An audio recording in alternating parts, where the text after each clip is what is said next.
กราบสวัสดีทุกคนเนาะแล้วก็เพื่อนๆเนาะทีนี้เฮาก็มาเฮ็ดหม้องเนาะมา3 คนเนาะมาเฮ็ดหม้องนี่ก็กลางหม้องแล้วเนาะนี่ว่าสิถึกหรือบ่ก็มาลุ้นนำกันเลยเนาะ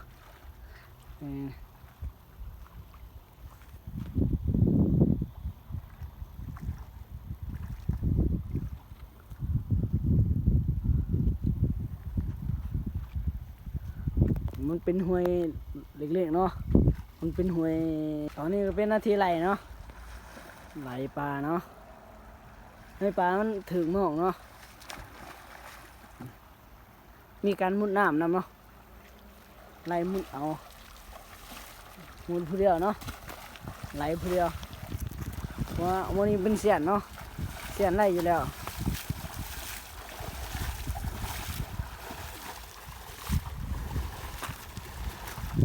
ถึงอยู่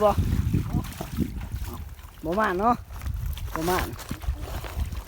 ต้องเอาหน้ากากไปมุดก่อนเนาะ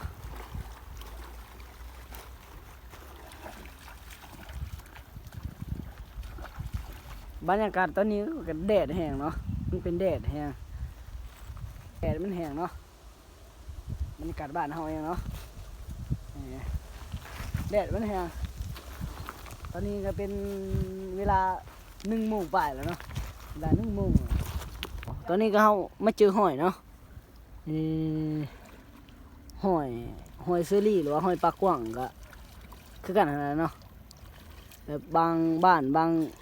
เขตก็เอิ้นหอยปลากว้างแล้วก็บางเขตก็เอิ้นหอยเซอรี่เนาะหอยแต่ว่าเฮาบ่ได้เอาเนาะปล่าไว้เนาะให้มันไปออกแม่แพร่ลูกแม่นะตัวนี้ก็เป็นหอยคือกันเนาะหอยจูบบ่ประมาณนั้นน่ะเนาะตัวนี้ก็เป็นหอยคือกันหอยตัวนี้มันก็แซ่บคือกันเลยแต่เฮาก็บ่ได้เอาคือเก่าเนาะปล่าไว้อากูมองเนาะมันบ่ถึกโฟโต้เนาะมันบ่มาดเนาะแล้วเฮาก็ต้องไปใส่บนอื่นใหม่เนาะมันบ่ถึกโฟโต้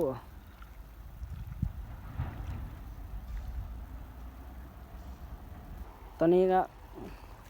กูที่เรียบร้อยแล้วเนาะกูมองที่เรียบร้อยก็บ่ได้มีโฟโต้เนาะเพราะว่าน้ำอยู่พี่มันบ่มีปลามันบ่ออกเนาะบ่มีโฟโต้ไปหาใส่บนใหม่เนาะเพราะบนหันมันบ่ถึกเนาะอันนี้เป็นเวลาที่ไล่ป่าเนาะไล่ปลาวันนี้มองเด้นี่ปลาเลยเห็นปลาบ่ถึกเนาะถึกแต่ตัวเดียวเบิ่งโซ่ปลาซิวเห็นดิ2 ตัวเนาะได้2 ตัวมันไม่ได้หลายเนาะเพราะว่าน้ำมันน้อยเองเนาะนี่ถึกแล้วเรามองหาเนาะนี่ลูกปลานิ่นเนาะตัวนี้เนาะนี่เด้โอ้บักลายอยู่นี่ถึกบักลายอยู่นี่มันอยู่นี่มันอยู่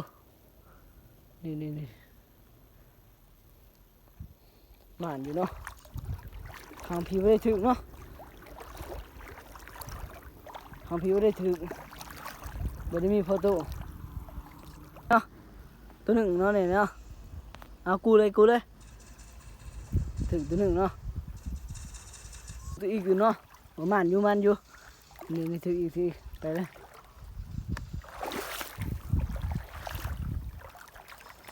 อะไรป่าเนาะไหลเนาะไหลเอา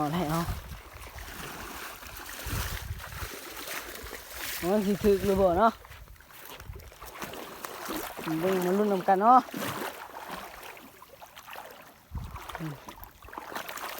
บ่ถึกถึกอยู่นี่ตัวนี้เบิ่งนี่โอ้นี่ถึกอยู่เอ้าหลุดแล้วหลุดตัวหนึ่งมันหลุดแล้วเนาะ ตัวหนึงมันหลุดแล้ว ตัวบักใหญ่หลุด ตัวหนึงมันหลุดแล้ว ทุกคน ตัวนี้มันคือมาแข้งเนาะน่ะลองซิมดูนะ Ông dị sốc lử rồi. แสบคือกันเนาะตัวดิบเนาะแต่ว่ามันแสบเนาะแสบมันยังดียังอ่อนอยู่กินได้เนาะมันกินได้มากแข็งเนาะมันคักอยู่ Như là ตัวนี้ก็เป็นหางมดแดงเนาะเบิ่งว่ามันมีไข่อยู่บ่ลองแกะมึงดู ngày ấy โอ้บ่มีเนาะ ta โอ้ nó แสบโอ้เจ็บ nó này này. มันต่อมักอะไรเบิ่งก่อนมีไข่มันบ่นี่นี่มันเจ็บเนาะโอ้นี่ก็จบเบิดเพียงเท่านี้เนาะแล้วก็พากพี่ๆเพื่อนๆแล้วก็พากที่ตามน้ำเนาะเพื่อสิมีเฮ็ดคลิปครั้งต่อไปเนาะเพื่อสิมีกำลังใจเฮ็ดคลิปครั้งต่อไปเนาะแล้วก็